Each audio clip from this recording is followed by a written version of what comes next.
Igbo Keremuno. Dalono. This is Ezudo Live. We're going to do this show in Igbo language and English language. Why? Because some followers that I have on my pages, they don't understand Igbo, although we're about to talk and discuss on Igbo issues. I have some beautiful people, with me today. They are from Igbo Amaka First organization. So let me ask them to introduce themselves. So let's start from you. The Wada. Cha Igbo kwenu.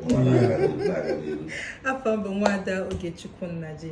Abụ m onye Amich na Anambra State. Daalụ. Ka onye gị na-anọ n'akụkụ. Afọ m bụ Chiamaka Nwachukwu. Abụ m onye Abọmbaise n'Imo State. Mba 5. Nwata ka onye ewu. Afọ m bụ Kingsley Chidebere of Araka. Abụ m onye Nnewi South, Ebenator to be precise. Daalụ nọ. Fabia na ụmụnna TV today kafa taa. Atatu ụkwa ka o wee na-adaba maka enwe ndị na-ada anụ asụsụ be anyị. They've come to Umunna TV today to enlighten us on their forthcoming project or event, which they call Igbo Amaka Fest 2025. So let me start with you. Tell us about Igbo Amaka Fest. What is it about? Okay, so Igbo Amaka Fest and Legacy Awards were a day I celebrate the Igbo culture in Abuja. Let's celebrate, let's come together as Igbo people and celebrate the Igbo culture in Abuja. And also show people what I say, so from Ogenel to Mongo to every kind of Igbo dish there on that day. And we're also recognizing Igbo people who are doing amazingly well. We can buy in our bank. Nwada, anyị bịa gbọsị anyị eli nni. Anyị ga-afụ ife anyị ga-eli ma orishirishi. Onye ọkọla nwalie nne ma ịbịawa gbara ọnụ bịa. Gbara ọnụ elikwana anyị maka ihe niile ya eli ma nke anyị aṅụ ha mmanwụ ele na bịa nkwụ ọcha ma nwaanyị na anyị enyekwu small start maka ndị maka esi eme ya ka a kụọ ya akụọ so kwado ọfụma bịa. Okay, daalụ. Nwanne anyị nwoke ịma na ihe eji makwa na ndị Igbo nọkọ otu a na-agba mgba anwe ha na-akpọ wrestling nke n'isi nke afọ a unu enwe ka unu buru n'obi na a ga-agba mgba. Yes, we have different events from Ogene down to our rich food like nsala, nkwobi, a lot. Ngwa ka anyị jekwa na nke Nwada Oge. Onye chọkwa keke ụzọ oghe onye chọọ ya bịawa ka esi abata. Ọkwa onye chọọ ya bịa mana anyị nwere gate fee anyị na-akwụ 3,000 naira. Sọnsọ na gate si bata you see a whole lot. Foma mmọnwụ ma ogene ha ncha ha ya anọcha there. Afọ m na ihe a unu na-akwado n'ọdụ ụzọ na-abụ. O nwere nke unu si nke unu kpọrọ first nke a ga-eme n'efife abazie n'abalị. O nwere nke unu kpọzi the award, the legacy award. So ka ọla anyị onye gụrụ akwụkwọ ikike nke 3,000 akwụkwọ ikike a ga-ejikwa aka ike ahụ abịa na nke abalị ka o si dị.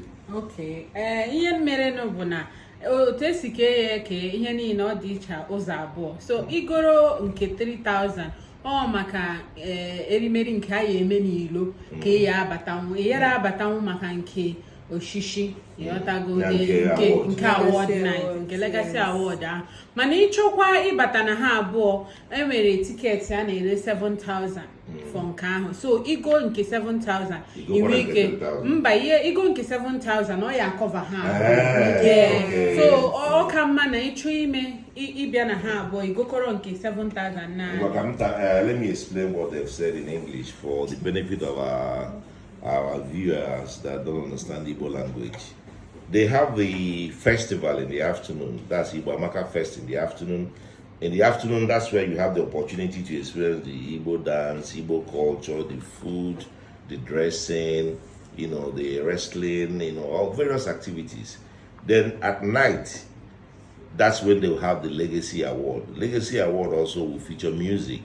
However, the ticketing are all differently priced. The afternoon event is priced at 3,000 naira. Yeah? The Legacy event is 7,000. However, if you buy the Legacy event for 7,000, it covers you for the afternoon. Okay? So that's, I think it's important that we come out and support them and encourage them. That young people, young entrepreneurs, creative entrepreneurs, I think that I'm encouraging and recommending that wherever you are, plan to be at the event, at the show, come November 16th in Abuja. So let's talk about venue. I am in a City Park, Wuse 2, on the 16th of November. So red carpet will be 1 p.m. Then event festival award night every 7 p.m.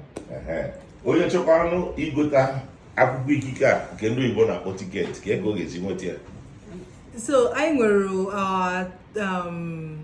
what's it called now? Link. Our link. Our link that you can go to. Mana to get access that link, here you go to our IG handle. Instagram. Our Instagram handle. Get the Instagram handle.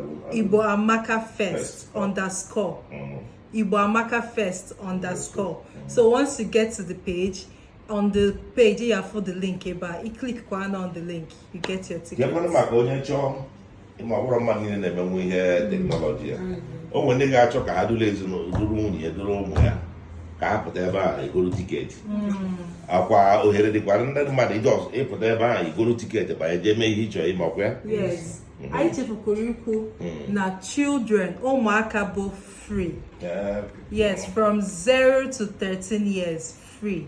So how about that? No, because all no mazaka ije merifa. Ka asusu Igbo hare na azu. Ka na mugosekwa. So children are free. Okay. But I don't for each other. Asim kantie kwa unu kwadokwa yili akwa ndi Igbo wee bia. I chọrọ ifo onye unu yi. Oya mere anyị ji na-eme red carpet. Videos ma camera ịchọ ifo onwe gị. Chado ọfụma ka ịpụta. Ndị be anyị na-alụgo ya ịma mụ nwa ọzọ mgbe ezudo ife gbasara omenala Igbo na-adị m mma. Nyawa mee njisi ka anyị nyefe ohere ka ha kọwa maka Igbo Amaka Fest 2025 a na-akwado na Abuja. Anyị mago na a na-eme ya na 16th of November. November gazie abanye December. Ọsụkwa Christmas ka agwawago. So onye ọ na-akwadobe ka ọ bịagbara anyị ya Christmas. Ịchọkwa ịfụ mbọsị a mma nọkwa ebe ahụ. So biko anyị na-ekene unu isi unu jisi ike. Ọ na-amasị anyị na anyị fụ ịma ndị na-eto eto unu si eme maka ihe omenala. Afụ nnukwu akpati ibu. Ka ihe nọzi n'ime akpati ya. Ihe a bụ akpati anyị na-eji enye ndị VIP, ndị dị anyị mkpa. Okay, VIP. Onye chọkwana ịbịa ka VIP ka ego a na-akwụ nke VIP. Okay, anyị nwere table tickets dị available. Table for 5 for 1 million naira. Table for 8, 1.5 million naira. Table for 10, 2 million naira. Gị bịa ị ga-enweta oche nke gị ihe niile iyi eli na aṅụkwa ma tatacha ga-anọ na tebụl ahụ and the show ma ihe niile na-adị eji adị obi mma enweta onwe na-echekwa gị biko ọ bụrụ na ị chọrọ biko aga m anọ na comment section na-eche gị just na nke ikpeazụ kpọrọ anyị akara igwe onye chọrọ inweta unu ịkpọ unu ma ọ bụ sị ka ezitere ya akwụkwọ ike onye nchọ mmadụ wee ike sị ka ọ kpọọ unu were ụgbọala wetara ya akwụkwọ ike ka ọ kwere na ụgwọ na ụlọ akụ unu kpọọ akara igwe unu. Okay, so you can reach us on 081 35 26 7442. 081 35 26 7442. On the Igbo Amaka Fest ka anyị na-afa na-akpa ọya ebe a ga-egosipụta ka ndị Igbo si ebi ife anyị na-eli ka anyị si eme asọ ibewa ya kwadokwa ka onye Igbo dịka nwoke na nwaanyị zuru ezu asọ Igbo elegance ụmụ nwa bụ ọzọ mgbe ezudo ga-anọkwa bọsị ahụ November 16 na City Park na Wuse 2 ndị be anyị ọ ga-adịrị unu mmadụ anụ jisikwa n'ike jisi n'ike